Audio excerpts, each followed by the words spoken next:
Hello, very beautiful, beloved soul friends. Welcome to another Conversations with Kristin, that glorious, wonder-filled time of your day where you explore the human experience from the inside out of consciousness, diving into the healing journey of life from fresh perspectives with loving compassion. So today I'd like to talk about where are attachments hooked and how can we redirect attachments towards our own consciousness. So within my diagrams of consciousness, we have 4 different attachment systems, and each of them has their own attachment needs. And you can find out more about these specifics in some free gifts I've created for you guys, kristinwindsor.com/gifts. That link is also in the video description below. There's a few different freebie downloads you guys can grab there. A loving gift from my heart to yours, because I want you to have the tools to succeed in your healing journey of life. I want you to have every opportunity in the world to lovingly liberate your consciousness and transform your life experience from the inside out. You have the power to do that right here, right now, and you are worthy of happiness. You are worthy of embodying happiness, not just pursuing it. So please grab the gifts. You're gonna love them. They're super mega magics, and there's a bunch of different options. And a couple of them that talk about attachment systems are loving liberation and growing brand new subconscious timelines. So feel free to grab those and peek into some more insights about attachment systems. So we have these 4 attachment systems, and each of them has their own needs. And what happens is, as we move through life, imagine your subconscious realms or your unconscious mind, that middle ground landscape connecting your conscious mind with your unconscious body. Imagine it like a ship, okay? You've got your subconscious ship, and it's your subconscious ship of personal identity, because personal identity is created through our unconscious mind. That's where specifics about who we are and everything come from and are experienced through. It's through our unconscious mind or our subconscious realms.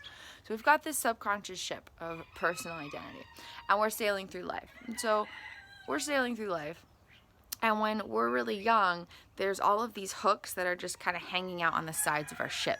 Like, they're not like attached to anything. They're just like kind of propped up, ready to be thrown out into sea. And so there's all these little hooks that are on the sides of our subconscious ship, and they're connected. Each one is connected to the ship with a rope. So you got these hooks, and then a rope's tied into it, and one end of the rope is the hook, and the other end of the rope is tied into the ship. Okay, so we're sailing through the oceans of life. We're sailing through these seas of experience, and then we've got these attachment needs.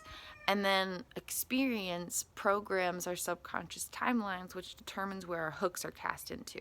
And so basically through life, we learn what kind of things help our attachment systems feel satisfied in their needs. And then a hook gets cast out from our ship, and it hooks into that thing. So you can imagine there's just like boxes floating in the waters of life, and each one is one experiential sensation. So like over there, so I'm like here in my ship, right? I'm like super here, super sailing in my ship, and like over there's like a box of watching television, and there's a box that represents the experiential sensation of watching television.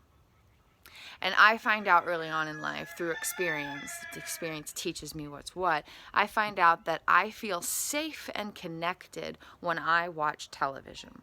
And so my ship is like, and a hook goes out from my attachment systems, and the hook clings into the box. There's like a little wrap around the box, and just like hooks right in. Okay? And so as I'm sailing through life, a part of my ship is now attached to that box. And so while I'm moving, my ship is actually going to gravitate towards that box because I'm connected to it. And so instead of my ship being like, oh, what's up, I'm super independent, yeah, I'm free, instead it's gonna be sailing and be like, oh, I'm noticing that I'm drifting towards this box. Okay, all right, I guess I'm going this way now. Okay, I'm not steering the ship, it's just going. That's basically what happens with our attachment systems, okay? So we've got these 4 attachment systems, each with their own need. Our experience teaches us what feelings help those needs feel satisfied, okay? And so you've got all these different like boxes floating through life. And so you got a box over there that's like snacking on chips. And your subconscious ship neurophysiologically, like, you didn't like decide this. This wasn't something your consciousness was like, I am going to attach myself to eating chips. No, like, that never happened. Like, that never happened. It's neurobiological automations for survival and thrival, okay? So our neurobiological data decides where the hooks are cast. You, your self-essence of consciousness, has not decided where these hooks are cast, okay? So you got a box over there that's snacking on chips, and your body, your neurobiological data that's moving through life, is figuring out what's what and stuff. And your neurobiological data figures out that snacking on chips helps you feel a sense of love. Like, you feel a sense of enjoyment and love, and like just like an inner celebration when you eat chips. So a hook goes out from your first attachment system. It's like, whoa! And then as you're moving through life, every moment the water's kind of moving your ships through life, moving one moment at a time, your boat starts to drift in the direction of snacking on chips. And you're like, oh my gosh, like, I'm not even steering my boat, but I'm like going in this direction. And then you gravitate towards those experiences because a part of you is attached to that. Okay? So, what are you attached to? You can find that out by evaluating what kinds of things satisfy your attachment needs. And again, you can find out more about the specific attachment needs. There's 20 different needs in 4 different systems, according to my diagrams of consciousness that I'm creating and have been creating for a couple of years now. Okay, so you can download that for free and find out more, kristinwindsor.com/gifts, and you can kind of use that as like a little insight guide. But the question is, what kind of experiential stimulus helps your attachment needs feel satisfied? What helps you feel connected and close and vulnerable and supported and safe and secure and protected and provided for and loved and seen and celebrated and appreciated and directionally guided and recognized and respected and all of these different things? What aspects of life experience help you feel those sensations? That's how you can find out what your attachments are hooked into. Okay? Once you find out where your attachments are hooked, you can start to redirect the attachment placement. So as long as your attachments are to aspects of experience, your identity will not be in your hands. It will be determined by automated survival responses, and it will be a conditional identity that's dependent on experience. And that's a very limiting place for consciousness to be, because consciousness is your self-essence. When you say, I love snacking on chips, the love for snacking on chips comes from neurobiological projections. The I, who is the I essence, who is within the experience, though, is your consciousness. And consciousness does not like to be confined by the limitations of a conditional identity. Consciousness wants to be free to just be. So for example, when you wake up in the morning, where is your energy directed? Maybe it's, okay, I gotta grab some breakfast, I gotta brush my teeth, and then I got to drive to work. Maybe those things are true. Maybe those are things that you gotta do in the morning. But does that define who you are? Do you move through life associating yourself with the task of those things? Do you move through life associating yourself, your identity and worth, and even your potential with those aspects of experience? If so, you are living with a conditional identity that is confining your consciousness unnecessarily.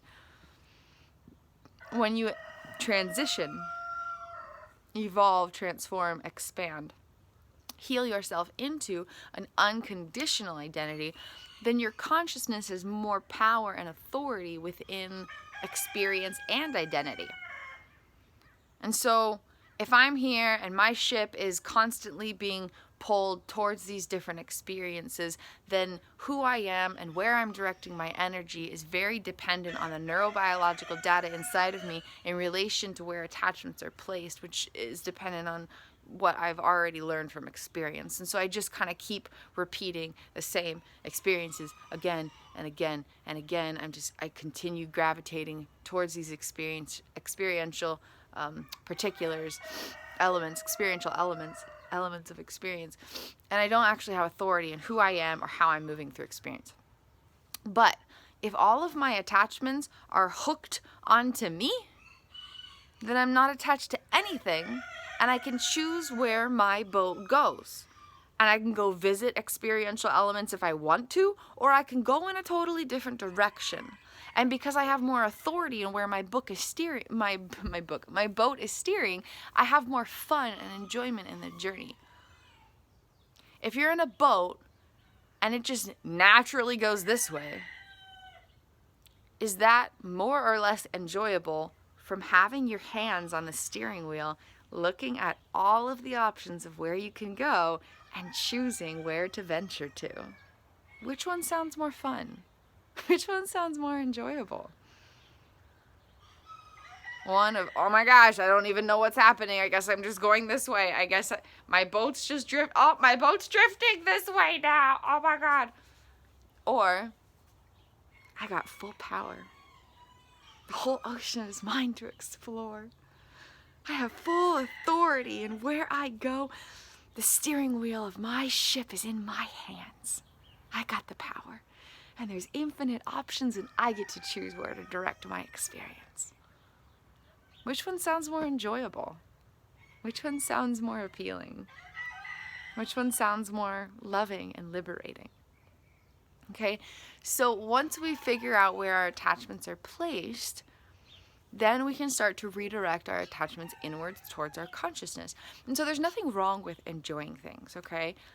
But it's how we move about enjoying it. Are we enjoying it because it automatically satisfies an attachment need, or are we enjoying it because we're being present with our consciousness? You see the subtle difference there? Are we enjoying something because it satisfies an attachment need, or are we enjoying something because we love spending time with our consciousness? One more time, because this is really important. It's so subtle. It's so subtle. Like within the experience, the sensational shift is so energetically subtle, but it is so important for how we heal, liberate, and transform ourselves and our lives from the inside out. Are we enjoying something because it satisfies an attachment need? Or are we enjoying something because we enjoy spending time with our consciousness? Okay? And so what we can do, just a little healing journey trick to kind of get the ball rolling. Once you notice where an attachment is hooked, start to take the hook outside or out of the box in the oceans of life, outside of the experiential element, and hook it into your own ship, hook it into your own consciousness, okay? And so, for example, if an attachment is hooked into, what's a good example? Snacking on chips. We'll just go with that one. If one of your attachments is hooked onto the stimulus, the experiential element of snacking on chips, then you don't need to stop snacking on chips to shift the attachment. Okay? What you can just do is shift your energetic focus, because that's where your power is. Your power is in the directing of your internal energy. So you don't actually have to stop doing these things that you enjoy or maybe feel a little bit dependent on. It's totally allowed. You're allowed to just be who and where you are. Always. Isn't that awesome? You can heal right where you are just by shifting your internal energy. Radical, man. I can still snack on them chips. What you want to do is just shift your energetic focus. And so instead of just eating chips and the enjoyment of your experience being, oh my God, chips, these are so good. I love the feeling of the crunch. I love the salt. I love this process. I love the satisfaction of chewing. I just really enjoy the chips. Shift your energetic focus towards grounding in your observational self and noticing your parts of consciousness within the experience. And instead of your parts of consciousness feeling hooked on the chips, your observational self will start to hook into your parts of consciousness. Okay? And so instead of I love snacking on them chips, it's I am observing my consciousness who is snacking on chips, And I really, really, really love myself. I really, really, really love my parts of consciousness. I really, really love that my parts are enjoying this moment. I really, really love seeing my parts of consciousness happy. I really, really love the way my parts of consciousness pick up chips. I really, really love the way my parts of consciousness chew chips. I really, really love the way my parts of consciousness feel the experience of enjoying chips.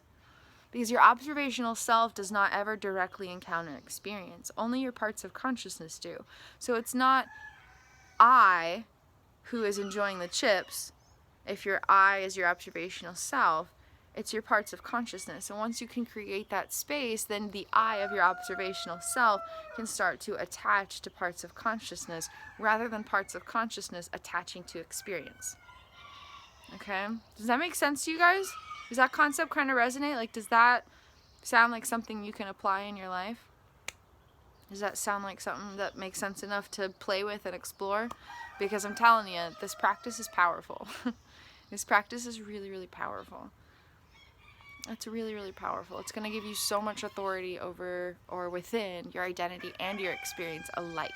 The identity of your consciousness and the experience your neurobiology is moving through. Because they are separate components, but they're constantly interacting. And so instead of like stopping or trying to remove the stimulus, like if you notice you're hooked onto something, don't just be like, oh my God, I gotta unhook. Because you don't want to detach. You don't want to detach. It's important to be present with the experience of being human. Being human is beautiful. And we have attachments for a reason. They play a really important part in the wiring of our brain and our body, in the connecting of our identity, in the flow of our consciousness. Attachments are important. So they have to go somewhere. We don't want to detach. We don't want to detach. That's just as unhealthy. But if we're attached to experience, then we're limiting ourselves. And a part of our consciousness is always going to be in that direction rather than just being here. Like if one of my attachments is hooked into work, then anytime I'm not working, a part of me is going to be pulled towards that experiential element because a part of my identity is hooked into that. Attachment hooks determine our identity. And so anytime I'm not working, a part of my consciousness is going to be over there like, but work is who I am. And it's going to be difficult for that part of my consciousness to be right here, just doing whatever I'm doing. And so if we can take the hooks out of experience and hook them into our consciousness and have an unconditional identity, like being love and presence, for example, then we have power within who we are and how we move through life rather than being subjected to the experience or dependent on the experience. Okay, so just start to notice where your attachments are hooked. And again, you can find out more about the specific attachment needs within these 4 systems through my free downloads. Loving Liberation and Growing Brand New Subconscious Timelines are a couple of my free gifts for you guys that include the attachment system needs. You can grab those at kristinwinter.com/gifts. The link is also in the video description below. A gift of love from my heart to yours because I truly want you to succeed in your healing journey of life. Like super duper mega magically. I want you to just have all the power always. All the power always, so friends. So notice where your attachments are hooked and start to take the hooks out of the experience and hook them into your own subconscious ship. Let your attachments be from your observational self to your subconscious parts rather than your subconscious parts automatically hooking into aspects of experience. And so if you're attached to spending time with a certain friend, keep spending time with your friend, but while you're with your friend, shift your energetic focus towards noticing yourself within the experience. And so you're with your friend and you're noticing inside of you through your internal energy, wow, I love the way I talk. I love the way I engage with this person. I love the way I sit. I really appreciate how kind I am. I really appreciate how generous I am. I really appreciate what an attentive listener I am. I really start to hook yourself on you. It will heal you from the inside out in profound ways. Your whole neurobiological wiring will shift and your parts of consciousness will experience a greater freedom than they have ever known. You'll start to have more power in your identity and more authority while navigating through life experiences. It's really, really, really cool stuff, to say the least. So notice where your attachments are hooked, and then start to hook your attachments from your observational self to your parts of consciousness.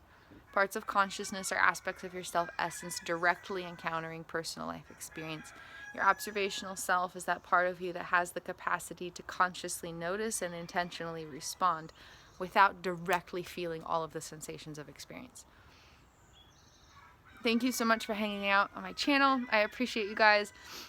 If you'd ever like to connect through a one-on-one consciousness consulting call, please feel free to visit KristinWindsor.com. You can find out more about who I am, what I do, all that magic, and you can book a session any day, anytime. I am here for you, my soul friends. I would love to connect with you. I would love to dive into your healing journey of life so that you have more clarity, guidance, and loving empowerment to understand who you are, what's happening, where things are at, and then how to move towards where you actually want to go within your personal life experience. Because personal experience comes from inside of your neurobiological applications of consciousness. And you can transform any part of your personal experience, your identity, or the way that your self is interpreting the stimulus of life by transmuting the data inside of your cells and liberating your consciousness into a greater fullness of all that you truly are. And I would be honored to serve as a healing journey guide as you walk that radically wondrous path into a future of your choosing. I love you and I believe in you, and I'm grateful that you are alive, just here, breathing and being exactly you. So thank you for just being alive. I think it's awesome that you're alive as exactly the person that you are, or multiple persons that you are. I appreciate you infinitely and endlessly. If you liked hanging out, or if you learned something new, or if you just generally support the human being that I am, please feel free to hit that like and subscribe button. I really appreciate your support on my channel. And I will see you next time, soul friends. Please feel free to explore my free gifts for you guys, KristinWindsor.com/gifts. There's like a dozen different downloads for you guys. Some of them are really, really in-depth, sharing some complex concepts in simplified ways that I've spent years researching. And some of them are just like a few pages, and they're simple and they're fun. So you can explore it all and grab all kinds of goodies to super mega uplift and empower your healing journey of life. You can download them for free, share them in your support group, share them with your friends, share them with your family, print them out, tack them on your wall, put them in your binder, have them handy, use them. They're very, very powerful resources. And a lot of them are things that I still use on a daily basis to continue evolving into greater depths of all that I am, while restoring my neurophysiological essence into a greater glory than it's ever known. So truly powerful stuff, truly life-changing stuff, and you deserve the embodiment of happiness, not just the pursuit of it. So I love you, I believe in you, thank you for being here, and I will see you next time, soul friends. Namaste, beloveds. The love and light in my divinely miraculous consciousness. See and honor the love and light in your divinely miraculous consciousness. Infinite blessings, beings. Have a beautiful, beautiful and blessed day.